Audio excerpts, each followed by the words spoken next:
Good morning students. हमने last topic discuss किया था विद्युत क्षेत्र की तीव्रता, एकल आवेश के कारण विद्युत क्षेत्र की तीव्रता। आज हम डिस्कस करेंगे बहुल आवेशों के कारण किसी बिंदु पर विद्युत क्षेत्र की तीव्रता। ओके, जब दो या दो से अधिक आवेश होते हैं उनके कारण किसी बिंदु पर विद्युत क्षेत्र की तीव्रता हम ज्ञात करते हैं, वो हम अध्यारोपण के सिद्धांत से करते हैं। ओके, तो इस सिद्धांत के अनुसार क्या है कि आवेशों के निकाय के कारण किसी बिंदु पर उत्पन्न परिणामी विद्युत क्षेत्र की तीव्रता उस निकाय में उपस्थित अलग अलग आवेशों द्वारा उत्पन्न विद्युत क्षेत्र की तीव्रताओं के सदिश योग के बराबर होती है। ठीक है, एक आवेशों का निकाय है, उस निकाय के कारण हमें किसी बिंदु पर विद्युत क्षेत्र की तीव्रता ज्ञात करनी है। तो उस निकाय में जो भी आवेश है वो उस बिंदु पर कितनी विद्युत क्षेत्र की तीव्रता उत्पन्न कर रहे हैं, उन सब का हम क्या कर देंगे, सदिश योग। ओके, तो करते हैं स्टार्ट। ये अपने पास एक निकाय है जिसमें हमने पास आवेश Q0, Q1, Q2 और Qn, ओके, जिनके मूल बिंदु O के सापेक्ष स्थिति सदिश R01, R1, R2 और Rn है। अब इस आवेशों के निकाय में हमने Q1, Q2 और Qn के कारण हम इस Q0 पर क्या कर रहे हैं, विद्युत क्षेत्र की तीव्रता ज्ञात कर रहे हैं। Q0 मैंने आपको बताया था एक टेस्ट चार्ज होता है, इसका स्वयं का कोई विद्युत क्षेत्र उत्पन्न नहीं करता है। ओके, तो इन आवेशों के निकाय तो Q1 के कारण कितनी है, E1, Q2 के कारण E2 और Qn के कारण En। तो इस बिंदु पर विद्युत क्षेत्र की जो परिणामी तीव्रता आएगी वो E1 के कारण उत्पन्न तीव्रता, E2 के कारण उत्पन्न तीव्रता, Qn के कारण उत्पन्न विद्युत क्षेत्र की तीव्रता का क्या कर देंगे, सदिश योग कर देंगे। तो इस बिंदु पर हमें परिणामी विद्युत क्षेत्र की तीव्रता प्राप्त हो जाएगी। ओके, अब E1, तो E1 की वैल्यू हम पुट करेंगे यहाँ। आपको मैंने देखो एक सिंगल चार्ज के कारण मैंने आपको बताया था विद्युत क्षेत्र की तीव्रता Q/4πε0r²r²। ठीक है, वो चार्ज, उस चार्ज की उस बिंदु से दूरी का स्क्वायर और उस दिशा में एकांक सदिश। तो E1 के लिए देखो, अतः अपने पास आ जाएगा E1 के लिए आवेश Q1 4πε0 और दूरी R01 का स्क्वायर और R01 कैप, इस दिशा में एकांक सदिश E1 वेक्टर दिशा में R01 कैप। फिर सिमिलरली Q2 के कारण Q2 4πε0 और दूरी अपने पास R02 का स्क्वायर, एकांक सदिश R02 कैप, प्लस Qn के कारण 4πR0n का स्क्वायर R0n कैप। अब इसमें कॉमन देखिए 1/4πε0, ओके, इनसाइड रह गया Q1/R01 का square R01 cap plus Q2 R02 का स्क्वायर R02 कैप और Qn R0n का स्क्वायर R0n कैप। ओके, या इसको हम इस फॉर्म में भी लिख सकते हैं 1/4πε0 समेशन सिग्मा Q1 की जगह I पुट कर दें, R0 को R0 रहने दें और 1 की जगह I पुट कर दें और R0 I कैप, और I की वैल्यू 1 से लेकर I की वैल्यू n। ओके, तो ये हो गई हमें परिणामी विद्युत क्षेत्र की तीव्रता। क्लियर? अगर और आगे इसमें और ध्यान रखिएगा आप इसमें कि अगर दो आवेशों के कारण हमें विद्युत क्षेत्र की तीव्रता ज्ञात करनी हो किसी बिंदु पर, तो इसके लिए हम समांतर चतुर्भुज के नियम का यूज करेंगे।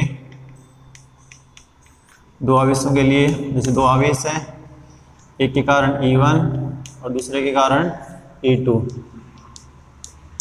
और इनका परिणामी ये, दोनों के मध्य एंगल है थीटा।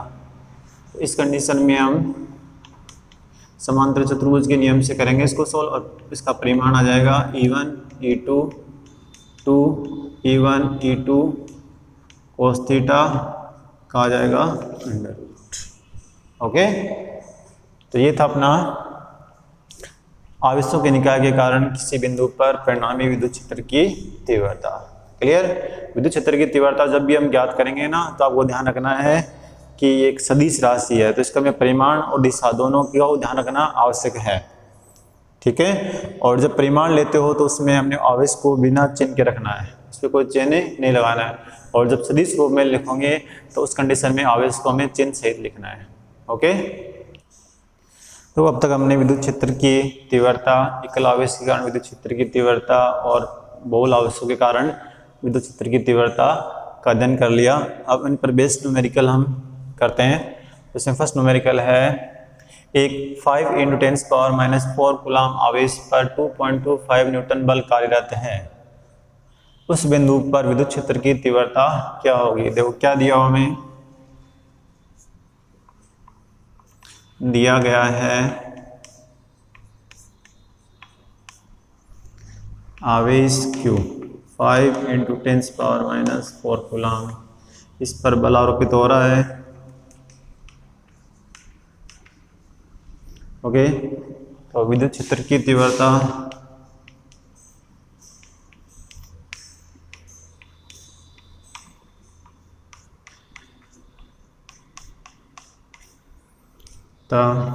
E F/Q0, क्यों कर लो ओनली F इसमें है 2.25, Q 5 × 10⁻⁴, तो E 5 से डिवाइड करेंगे तो 4 बार चला जाएगा, इसमें 20, 2 बच गए 25, 5 बार चला जाएगा 45, 10 पावर इसमें आ जाएगी 4। ओके, और इसको यहाँ का लिखेंगे 4.5 × 10⁻³ और अपना आ जाएगा न्यूटन पर कूलम। ओके, अब देखिए नेक्स्ट न्यूमेरिकल, भुजा ए वाले एक समबाहु त्रिभुज के शीर्ष ए व बी पर समान आवेश स्मॉल q है। त्रिभुज के बिंदु C पर विद्युत क्षेत्र की तीव्रता ज्ञात कीजिए। ठीक है, एक समबाहु त्रिभुज है ABC, तीनों भुजाएं समान होंगी और प्रत्येक कोण इसमें 60 डिग्री का होगा। क्लियर। और A और B पर आवेश है Q, C पर कोई आवेश नहीं है। C पर हमें परिणामी विद्युत क्षेत्र की तीव्रता ज्ञात करनी है। आपको मैंने बताया था पॉजिटिव चार्ज होगा तो उसके कारण इस बिंदु विद्युत क्षेत्र की तीव्रता बाहर की ओर, और B पर स्थित आवेश के कारण भी बाहर की ओर। ठीक है। और एक सिंगल आवेश के कारण किसी बिंदु पर विद्युत क्षेत्र की जो तीव्रता होती है उसका फॉर्मूला बताया था मैंने आपको, Q 4πε0r²। ओके, वो आवेश लेते हैं और उस आवेश की उस बिंदु से क्या लेते हैं, दूरी लेते हैं। क्लियर। तो हम पहले बिंदु ए पर स्थित आवेश Q के कारण बिंदु C पर विद्युत क्षेत्र की तीव्रता। ठीक है, तो ये तीव्रता क्या आ जाएगी, E1 चार्ज है वो Q है और 4πε आ जाएगा, और डिस्टेंस A है तो A का स्क्वायर, और दिशा AC वेक्टर के अनुदिश। इसी प्रकार बिंदु B पर स्थित आवेश Q के कारण E2, और ये फॉर्मूला वही रहेगा, Q 4 पाई एप्सिलॉन नॉट, दिशा थोड़ी अलग आ जाएगी, दिशा BC वेक्टर के अनुदिश। तो आप क्या देख रहे हो, दोनों का जो परिमाण है वो समान है लेकिन दिशाएं अलग अलग है। तो आप देख रहे हो इनका दोनों का परिमाण समान है और परिमाण क्या आ गया, Q upon 4 pi epsilon naught a square. Okay, अब हम निकालेंगे परिणामी। अतः बिंदु C पर परिणामी विद्युत क्षेत्र की तीव्रता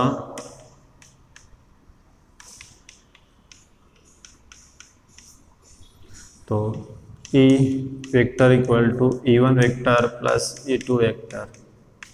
ओके, और परिमाण लेंगे तो समांतर चतुर्भुज के नियम से E1 square plus E2 square plus 2E1 E2 cos theta. Clear? E1 E2 के परिमाण बराबर हैं तो हम इसको लिख देंगे 2E1 स्क्वायर, ये भी बराबर है तो 2E1 स्क्वायर cos 60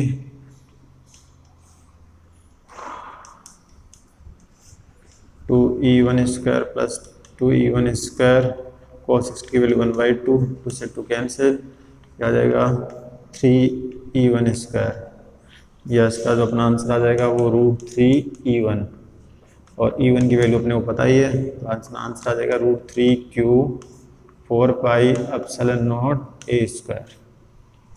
ये अपना फाइनल रिजल्ट आ जाएगा। ठीक है, इधर लिख देता हूँ मैं, नहीं दिख रहा हो तो E equal to √3Q 4 pi epsilon naught a square, और इसकी दिशा होगी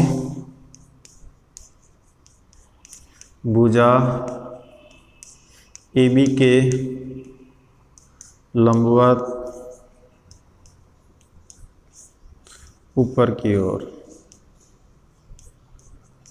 ठीक है बच्चों, अब आगे देखिए नेक्स्ट न्यूमेरिकल। निर्वात में रखे दो बिंदुवत आवेशों के मध्य बल 18 न्यूटन है। यदि 1 मिलीमीटर मोटाई तथा 6 परावर्तांक की कांच की पट्टिका इन आवेशों के मध्य रख दी जाए तो इनके मध्य बल का मान क्या होगा, बल का मान क्या होगा। ठीक है, और बहुत सिंपल न्यूमेरिकल है। अपने को दिया है F इक्वल टू 18 न्यूटन और परावर्तांक दे रखा है इसका 6, और मीडियम में अपने को बल पूछा है। तो आपको फॉर्मूला बताया था, माध्यम में बल F